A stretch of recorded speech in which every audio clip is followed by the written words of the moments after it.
Bien qu'il y ait de plus en plus d'initiatives promouvant l'entrepreneuriat à Madagascar, bien des jeunes qui s'engagent sur cette voie ne sont pas toujours sûrs qu'ils sont sur le bon chemin.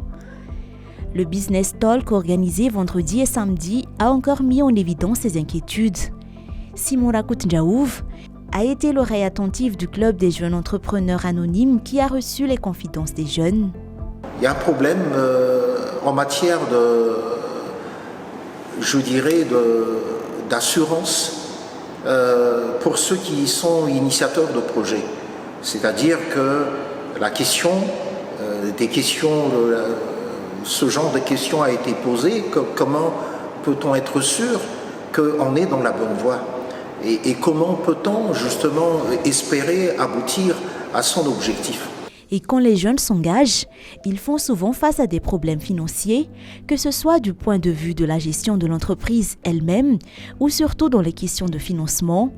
Business Talk, c'était l'occasion pour les jeunes entrepreneurs d'entendre des conseils d'ordre général de la part de dirigeants d'entreprises et d'experts. Le plus important est de pouvoir se relever à chaque chute, ce qui est très important.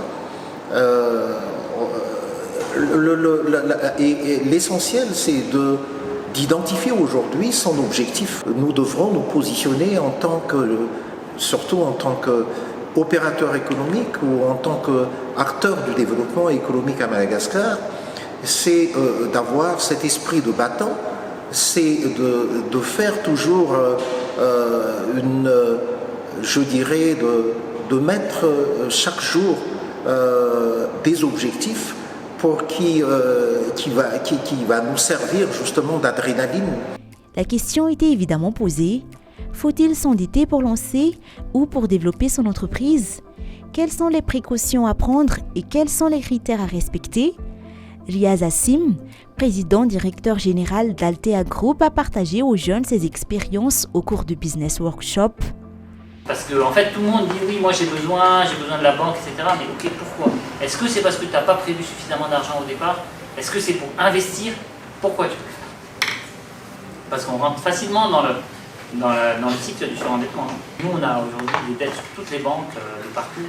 Mais si on n'avait pas eu les banques, on n'aurait jamais on ne serait jamais développé comme ça. En fait, il faut se dire que la banque, elle va vous prêter, elle, ce qu'elle veut, c'est récupérer ses sous. D'accord ? C'est ça, elle s'en fout de vous. Hein. Elle va prêter, elle veut récupérer ça. Donc en fait, c'est à vous de lui montrer quelque chose où elle peut récupérer les sous. Si vous lui dites, oui, bon, écoute, mon chiffre d'affaires, là, c'est 100 millions derrière, mais en fait, je gagne 300. La banque va dire, ok, tu gagnes peut-être 300 ailleurs, mais moi, si j'ai besoin d'argent, je ne pourrais pas récupérer tes 300. Par contre, si tes 300 sont dans tes états financiers, je vais te prêter, mais tu vas t'engager à rembourser, à donner tes actifs en garantie, etc. Donc moi, je vais prendre des précautions. D'accord ? En fait, c'est aussi la différence entre la banque et la microfinance.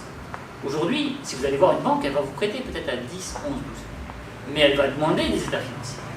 Vous allez voir microfinance, d'accord, SECAM, ou ACEF ou l'AMF, d'accord. Eux, ils vont vous prêter même si vous n'avez pas des états financiers clean. Eux, ils vont juste regarder est-ce qu'ils peuvent récupérer leurs sous. D'accord ? Donc après, c'est une question. Est-ce que je préfère emprunter à 25% en cachant une partie de ce que j'ai, ou je préfère emprunter à 10% en montrant bien tout ce que j'ai ? Business Talk, c'était 2 journées riches en partage et en échange. 2 journées pendant lesquelles les participants, dont beaucoup sont très jeunes, ont pu récolter d'une manière ou d'une autre des informations utiles à leur entreprise.